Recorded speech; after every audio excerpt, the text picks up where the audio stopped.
എല്ലാവർക്കും നമ്മുടെ പുതിയ വീഡിയോയിലേക്ക് സ്വാഗതം.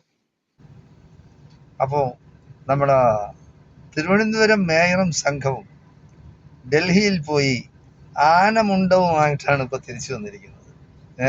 പോയ പോക്കിലുള്ള ആ സ്പീഡൊന്നും വന്ന വരവിലില്ല. വളരെയധികം സമാധാനമായി പൊട്ടന്മാർ സംസാരിക്കുന്നത് പോലെ വളരെ സാവധാനം, വളരെ പതിയെ സംസാരിക്കുകയാണ്. അതായത് എന്തൊക്കെയോ നേടിയെടുക്കും, ഡൽഹിയിൽ പോയിട്ട് സ്വീകരണം ഏറ്റുവാങ്ങും. തിരുവനന്തപുരം കോർപ്പറേഷൻ ആദ്യമായിട്ട് കിട്ടിയതല്ലേ. അതൊക്കെ ഈ മണ്ടം പിണറായി വിജയൻ ഒരാളിനെ കാരണമാണ് ഈ തിരുവനന്തപുരം കോർപ്പറേഷൻ BJP കിട്ടിയത്. ഇല്ലെങ്കിൽ കിട്ടില്ല. കാരണം 50-50 നിൽക്കുകയാണ്. പ്രതിപക്ഷവും ഭരണപക്ഷവും തമ്മിലുള്ള വ്യത്യാസം 50-50. സ്വതന്ത്രനായ ഒരാൾ ആ സ്വതന്ത്രനെ മേയറാക്കിക്കൊണ്ട് വേണമെങ്കിൽ ഇവർക്ക് അധികാരം കൊടുക്കാതിരിക്കാമായിരുന്നു. പക്ഷെ പിണറായി ഭയന്നാണ് അത് ആ പരിപാടിക്ക് നിൽക്കാത്തത്. അപ്പോൾ മാർക്സിസ്റ്റ് പാർട്ടി ഏത് രീതിയിലും എന്ത് ചെറ്റത്തരവും കാണിക്കാം പിണറായി വിജയൻ ഉള്ളിടത്തോളം കാലം. ഇല്ലെങ്കിൽ യാതൊരു കാരണവശാലും തിരുവനന്തപുരം കോർപ്പറേഷൻ കിട്ടില്ലായിരുന്നു, പാലക്കാട് മുനിസിപ്പാലിറ്റിയും കിട്ടില്ലായിരുന്നു. അപ്പോൾ അത് രണ്ടും കിട്ടാനുള്ള മെയിൻ കാരണക്കാരൻ എന്ന് പറയുന്നത് നമ്മുടെ പിണറായി വിജയനാണ്. എന്തായാലും ശരി, കുറച്ച് നാളത്തേക്ക് എല്ലാവരെയും കുറേ കാലത്തേക്കും പറ്റിക്കാമെങ്കിലും എല്ലാവരെയും എല്ലാ കാലത്തേക്കും പറ്റിക്കാൻ ഒക്കില്ല. അത് നമ്മൾ അറിഞ്ഞിരിക്കണം. അപ്പോൾ പിണറായി വിജയന്റെ കാലം തീരാറായി. എന്തായാലും ശരി, ഒരു ഭരണമാറ്റം ഉണ്ടാവാനുള്ള എല്ലാ കാറ്റുകളും അടിച്ചു വന്നിരിക്കുകയാണ്. അപ്പോൾ ഒന്നുമില്ലാതെ മുട്ടയും ആനമുട്ട, നേരത്തെ പറഞ്ഞ ആമമുട്ട, കാസർഗോഡ് മുതൽ ഇങ്ങ് തിരുവനന്തപുരം വരെ ഞങ്ങൾ ഇവിടെ ആമ വ്യവസായം ഉണ്ടാക്കാൻ പോവാണ്. ലോകത്തിന്റെ പല ഭാഗങ്ങളിൽ നിന്നും ഇത് കാണാനായിട്ട് ആളുകൾ തിരക്കി വരും എന്നാണ് നമ്മളെ ഈ കേരളത്തിലെ BJPയുടെ സംഘപരിവാർ RSS BJPയുടെ ഏറ്റവും വലിയ മണ്ടത്തരം പറയുന്ന നമ്മുടെ ശോഭാ സുരേന്ദ്രൻ പറഞ്ഞത്. എന്തായാലും ഇതിന് ഈ ആമ വ്യവസായവും ആമ ടൂറിസത്തിനെയും പറ്റി നമ്മുടെ സുരേന്ദ്രനൊന്നും പറഞ്ഞില്ല. എന്തായാലും ശരി, അദ്ദേഹം ഉള്ളിൽ വിളിച്ചോണ്ടിരിക്കാൻ സാധ്യത. അതുകൊണ്ടായിരിക്കും ഇത് വിട്ടുപോയതാണ്. അത് ഇദ്ദേഹത്തിന് ഇനി പത്രക്കാരെയും ടെലിവിഷനെയും ഒന്നും കാണണ്ട എന്ന് BJP നേതൃത്വം നിർദ്ദേശം കൊടുത്തു എന്ന് നമുക്കറിഞ്ഞൂടാ. എന്തായാലും ശരി, ഒന്നുമില്ലാതെ വെറും കൈയോടെ തിരിച്ചു വന്നു. ഇനി ഇപ്പൊ പുതിയ തള്ളുകൾ. എന്തൊക്കെയായിരുന്നു ഇലക്ഷൻ മുമ്പ് തള്ളിയത്? ഞങ്ങളെ ഭരണമേൽപ്പിക്കണം, തിരുവനന്തപുരം കോർപ്പറേഷൻ ഞങ്ങൾ അങ്ങനെയാക്കും, നമ്മൾ ഇങ്ങനെയാക്കും, നമ്മൾ എന്തൊക്കെയോ അങ്ങ് ചെയ്ത് കളയുമെന്നൊക്കെയാണ് പറഞ്ഞത്. ഒന്നും ചെയ്തില്ല, ഒരു മുട്ടയും കൊണ്ടുവന്നില്ല, ആന മുണ്ടവുമായിട്ടാണ് ഇവിടെ വന്നിരിക്കുന്നത്. എന്തായാലും ശരി, ഇപ്പോ വേറൊരു ചാനലുണ്ട്, ABC ഇന്ത്യ, ഇന്ത്യ TV എന്ന് പറയുന്ന ഒരു ചാനലുണ്ട്. 24 മണിക്കൂറും വിഷം ചീറ്റുന്ന പരിപാടിയാണ്. ഒരു സുനിൽ വാളയാറ്, വേറൊരു പൊട്ടൻ. ഇവന്മാരെല്ലാം RSSകാരാണ്. RSSകാർ എന്ന് പറഞ്ഞാൽ ലോകത്തിലെ ഏറ്റവും വലിയ ഭീകര സംഘടനയിൽപ്പെട്ട ഒരു സംഘടനയാണ്. അത് യാതൊരു മാറ്റവുമില്ലാത്ത സംഘടന. അതായത് ഇന്ത്യയിലെ മുസ്ലിങ്ങളാ, ഇന്ത്യയിലെ ക്രിസ്ത്യാനികളാ, ഇന്ത്യയിലെ ദളിതരാ, ഇന്ത്യയിലെ കമ്മ്യൂണിസ്റ്റുകളെ ഇല്ലാതാക്കുക, ബ്രാഹ്മണ്യം തിരിച്ചു കൊണ്ടുവരിക, ഇതാണ് അവരുടെ പ്ലാൻ, ഇതാണ് അവരുടെ ഐഡിയ. യേശുക്രിസ്തുവാണ് ഏകരക്ഷകൻ എന്ന് പ്രസംഗിച്ച ഒരു വീഡിയോ വന്നിരുന്നു. സ്വാഭാവികമാണ്, ഒരു മനുഷ്യന് അയാൾക്ക് ഇഷ്ടമുള്ള ദൈവത്തിൽ വിശ്വസിക്കാം. പക്ഷേ R ബാലകൃഷ്ണപിള്ളയുടെ മകൻ, അറിയപ്പെടുന്നൊരു ഹിന്ദു കുടുംബത്തിലെ ഇന്നത്തെ തലമുറ, അതിലൊക്കെ ഉപരി NSSൻ്റെ ഡയറക്ടർ ബോർഡ് അംഗമായിരിക്കുന്ന ഗണേഷ് കുമാർ അങ്ങനെ പറയുമ്പോൾ അതിനകത്തൊരു അസ്വാഭാവികതയുണ്ട്. ശ്രദ്ധിച്ചായിരുന്നു ആ വീഡിയോ? ഞാൻ എൻ്റെ ജീവിതത്തിലെ ഏറ്റവും വലിയ പ്രതിസന്ധി അതിജീവിച്ചത് ജീസസ് ക്രൈസ്റ്റിനെ പ്രാർത്ഥിച്ചിട്ടാണ്. യേശുവിൽ വിശ്വസിക്കുന്നുണ്ടെങ്കിൽ ഭയത്തിൻ്റെ ആവശ്യമില്ല എന്ന് അനുഭവിച്ച ആളാണ് ഞാൻ. വളരെ വ്യാപകമായി വൈറലായ ഒരു വീഡിയോ ആണത്. പത്തനാപുരം യൂണിയന്റെ പ്രസിഡന്റ് കൂടിയാണ്. അതെ. കേരള കോൺഗ്രസ് Bയുടെ സംസ്ഥാനത്തെ പ്രധാനപ്പെട്ട കാര്യകർത്ത. ഇംഗ്ലീഷ് ഒരു ചൊല്ലുണ്ട്, one who know by the company he keeps എന്ന്. കേരള കോൺഗ്രസ് വെച്ചൊരു ക്രിസ്ത്യൻ കൾച്ചറുള്ള സംവിധാനം തന്നെയാണ്. അതിന്റെ ഭാഗമായിട്ടായിരിക്കാം. അത് വളരെ ആസൂത്രിതമായ രീതിയിൽ പ്രചരിപ്പിക്കപ്പെടുന്നൊരു വീഡിയോ ആയിട്ടാണ് എനിക്ക് തോന്നുന്നത്. 2 ആസ്പെക്റ്റുകളുണ്ട്. ഈ കേരളത്തിൽ മതപരിവർത്തനം വ്യാപകമായി നടക്കുന്നുണ്ട്. മതപരിവർത്തനവും മനപരിവർത്തനവുമുണ്ട്. താങ്കൾ ശ്രദ്ധിച്ചിട്ടുണ്ടോ എന്ന് എനിക്കറിയില്ല. ജോഷുവ പ്രോജക്റ്റ് കത്തോലിക്ക സഭയുടെ ആഗോളതലത്തിൽ പ്രവർത്തിക്കുന്ന വളരെ വലിയൊരു സംവിധാനമാണ് ജോഷുവ പ്രോജക്റ്റ് എന്ന് പറയുന്നത്. എന്നുവെച്ചാൽ ലോകത്തുള്ള എല്ലാ ജനവിഭാഗങ്ങളെ പറ്റിയും ശാസ്ത്രീയമായും കൃത്യമായും പഠനം നടത്തി തങ്ങൾക്ക് എങ്ങനെയൊക്കെ ആ വിഭാഗങ്ങളിൽ കടന്ന് കയറി മതപരിവർത്തനവും മനപരിവർത്തനവും നടത്താൻ സാധിക്കുമെന്നുള്ളതിനെ പറ്റി വളരെ ഡീറ്റെയിൽഡായിട്ട് താങ്കൾ ഗൂഗിളിൽ നോക്കിയാൽ കിട്ടും. വളരെ വലിയൊരു സംവിധാനമാണിത്.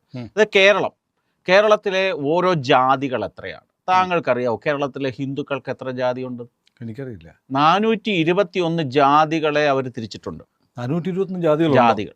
അതിനകത്ത് നായർ സമുദായത്തിൽ തന്നെ പറഞ്ഞിരിക്കുന്നത് 23 ജാതികൾ ഉണ്ട് എന്നാണ്. നായന്മാർ 23 എന്ന് വെച്ചാൽ മാരാർ, ചക്കാല നായർ, വെളുത്തേടത്ത് നായർ എന്നൊക്കെ പറഞ്ഞ് 23 വിഭാഗങ്ങൾ നായന്മാരുണ്ട്. അത് മാത്രം പോരാ, ആ 23 വിഭാഗത്തിലും എത്ര ജനസംഖ്യ ഉണ്ട് എന്നുള്ളതും ആ ഡേറ്റ ഉണ്ട് അവരുടെ. നിസ്സാരമല്ല. കേന്ദ്ര ഗവൺമെന്റിന്റെ സെൻസസ് നടത്തുന്ന വകുപ്പിന്റെ കയ്യിൽ ഇല്ലാത്തതിനേക്കാൾ ശാസ്ത്രീയമായ ഡേറ്റ അവരുടെ കയ്യിൽ ഉണ്ട് എന്ന് പറയുമ്പോൾ എത്ര ഭീകരമായ പണിയെടുത്തിട്ടുണ്ട്. നല്ല പണിയെടുത്തിട്ടുണ്ട്. നമ്മൾ മനസ്സിലാക്കണം, കേരളത്തിലെ ഹിന്ദു മതത്തിലെ പ്രബലരായിട്ടുള്ള ഒരു 3 വിഭാഗങ്ങളെ നമ്മൾ നോക്കൂ. നായർ, ഈഴവ, പുലയ വിഭാഗം. ബാക്കിയൊക്കെ പോട്ട്, ഞാൻ പറഞ്ഞ 421 ഈ 3 നമ്മൾ എടുത്തു നോക്കൂ.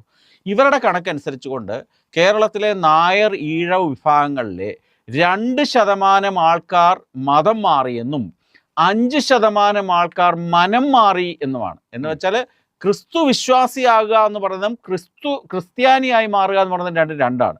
ക്രിസ്ത്യാനിയായി മാറുന്നതിനെയാണ് മതപരിവർത്തനം എന്ന് പറയുന്നത്. ക്രിസ്തു വിശ്വാസിയായി മാറുക എന്നുള്ളത് പറയുന്നതാണ് ഈ മനപരിവർത്തനം.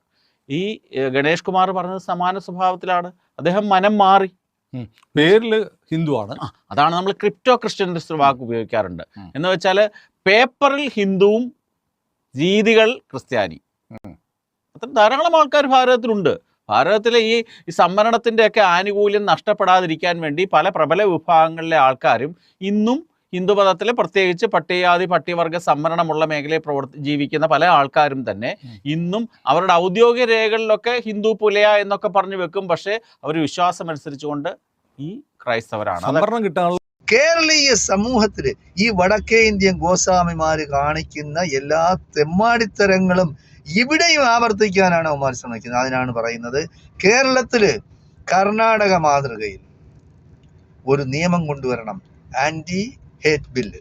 അതായത് വിദ്വേഷ പ്രചാരണം നടത്തുന്നതിന് എതിരെ ഇവനെയൊക്കെ പിടിച്ച് നിർബന്ധമായിട്ടും അകത്തിടണം. 24 മണിക്കൂറും വിഷം ചീറ്റയാണ്. ഞാൻ ഇന്ന് ഇന്ത്യ ലൈവ് കണ്ട് അതിൽ ക്രിസ്ത്യാനികളെ പറ്റിയാണ്.